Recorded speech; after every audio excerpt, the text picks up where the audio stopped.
Good morning students. आज फिर मनोरंजन के साथ साथ आपके ज्ञान कोश में बढ़ोतरी के लिए मैं आपकी संगीत शिक्षिका एक विशेष फेस्टिवल बसंत पंचमी से जुड़े कुछ रोचक तथ्य लेकर हाजिर हूँ। स्टूडेंट्स, बसंत पंचमी का फेस्टिवल भारत में ही नहीं हमारे पड़ोसी देशों में भी मनाया जाता है। ऐसा शायद इसलिए भी होता होगा कि रिलीजियस सिग्निफिकेंस के साथ साथ इसकी क्लाइमेटिक सिग्निफिकेंस यानी सीजनल सिग्निफिकेंस भी है। बसंत पंचमी हमारे हिंदू पंचांग के अनुसार माघ महीने के शुक्ल पक्ष की पंचमी तिथि को मनाया जाता है, लेकिन सरसों के पीले पीले फूलों से भरे खेत हमें बसंत के आने की सूचना पहले ही दे देते हैं और इस दिन स्प्रिंग सीजन का आरंभ माना जाता है। और जैसे कि हर एक सीजन का ट्रांजिशनल पीरियड 40 डेज का होता है, तो बसंत के 40 दिन बाद स्प्रिंग सीजन अपने पीक पर आ जाता है और ये सबसे मनभावन और लुभावना मौसम है। बच्चों, इस फेस्टिवल से संबंधित एक कहावत है, आई बसंत पाला उड़ंत। माने बसंत के आने पर पाला यानी सर्दी धीरे धीरे कम होने लगती है। एग्रीकल्चर में भी इसका बहुत महत्व माना गया है। फसलों के संदर्भ में भी ये इम्पॉर्टेंट है। इस दिन से आप देखोगे कि गेहूं के खेतों में सुंदर बल्लियों से भरकर गेहूं के खेत उभरने लगते हैं। बल्लियां माने लंबी लंबी छड़ नुमा आकृतियां जिसमें गेहूं के दाने भर जाते हैं। आगे वैसाख के महीने में फिर उनकी कटाई होती है। अब खेत उभरने शुरू हो जाएंगे, गेहूं की बल्लियां लंबी होनी शुरू हो जाती हैं। बच्चों, पूरे देश में हर एक स्टेट में यह अलग अलग रीतियों से मनाया जाता है और सभी स्टेट्स में इसका आरंभ सरस्वती पूजन से किया जाता है और इसका कारण हमारी पौराणिक मान्यताएं हैं। इन मान्यताओं के अनुसार माँ सरस्वती का प्रकटीकरण इसी दिन हुआ था, जिस कारण बसंत पंचमी के दिन सरस्वती की पूजा की जाती है। और कई राज्यों में तो बसंत पंचमी का पर्यायवाची सरस्वती पूजन ही लिया जाता है। वहाँ बसंत पंचमी का नाम सरस्वती पूजन के नाम से ही है। और आप सब जानते हैं, माँ सरस्वती विद्या व संगीत की देवी हैं, जिस कारण इस दिन वाद्यों का पूजन भी किया जाता है और कई जगह पर पुस्तकों का पूजन की प्रथा भी है। West Bengal, Uttarakhand, eastern states जैसे त्रिपुरा, असम, मेघालय, इस दिन मंदिरों में और घरों में माँ सरस्वती का पूजन होता है। एजुकेशनल इंस्टीट्यूशन में संगीत वाद्यों और पुस्तकों के पूजन के साथ साथ कार्यक्रम भी आयोजित किए जाते हैं, फंक्शंस भी होते हैं जिसमें सरस्वती वंदन किया जाता है।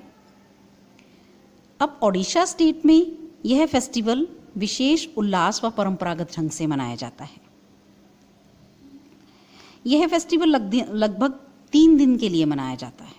बसंत पंचमी से एक दिन पहले माँ सरस्वती की प्रतिमा का स्थापन किया जाता है। फिर बसंत पंचमी के दिन खाड़ी चुआन या विद्यारंभ नामक एक विशेष रीति का आयोजन होता है। मान्यता है कि इस दिन छोटे बालक को की विद्या का आरंभ का संस्करण होता है। विद्यालयों में पूजन में के बाद खान पान का विशेष आयोजन किया जाता है। अगले दिन यानी उत्सव के तीसरे और अंतिम दिन माँ सरस्वती की प्रतिमा का जल में विसर्जन किया जाता है। मध्य प्रदेश, छत्तीसगढ़, उत्तर प्रदेश आदि राज्यों में आम्र पत्रों से, आम्र मीन्स आम के पत्तों से व फूलों से भगवान शिव व पार्वती की पूजा करने की प्रथा है। एक और विशेष बात, बिहार स्टेट में औरंगाबाद डिस्ट्रिक्ट में देव टेम्पल है, जो सूर्य देव का मंदिर माना जाता है। उसकी स्थापना भी बसंत के दिन ही हुई थी, जिस कारण बहुत ही भव्य समारोह होता है औरंगाबाद में। देवी देवताओं की प्रतिमाओं को स्नान आदि के बाद नए वस्त्र पहनाए जाते हैं। मंदिरों में गान व नृत्य के साथ साथ वाद्यों का वादन भी किया जाता है। बच्चों, भारत देश की तरह ही नेपाल, बांग्लादेश, इंडोनेशिया, जावा आदि कई देशों में यह फेस्टिवल ऐसे ही उत्साह से मनाया जाता है। बाली और इंडोनेशिया में इस फेस्टिवल को हरि राया सरस्वती फेस्टिवल के नाम से मनाते हैं। इस दिन लोग अमूमन पीले वस्त्र पहनते हैं। 7 पीले चावलों का सेवन करना या भोग लगाना शुभ मानते हैं। कई स्टेट्स में जैसे पंजाब में, राजस्थान में, हरियाणा में इस दिन पतंग भी उड़ाए जाते हैं। पंजाब में तो इस फेस्टिवल को फेस्टिवल ऑफ काइट्स के नाम से जानते हैं। बच्चों, हमारा देश भिन्न धर्मों का देश है, लेकिन ये एक ऐसा फेस्टिवल है जो सभी धर्म बड़े ही चाव से मनाते हैं। अब इस्लाम धर्म में भी इस फेस्टिवल का विशेष महत्व है। इस संबंध में अमीर खुसरो व हज़रत निज़ामुद्दीन औलिया की कथा है।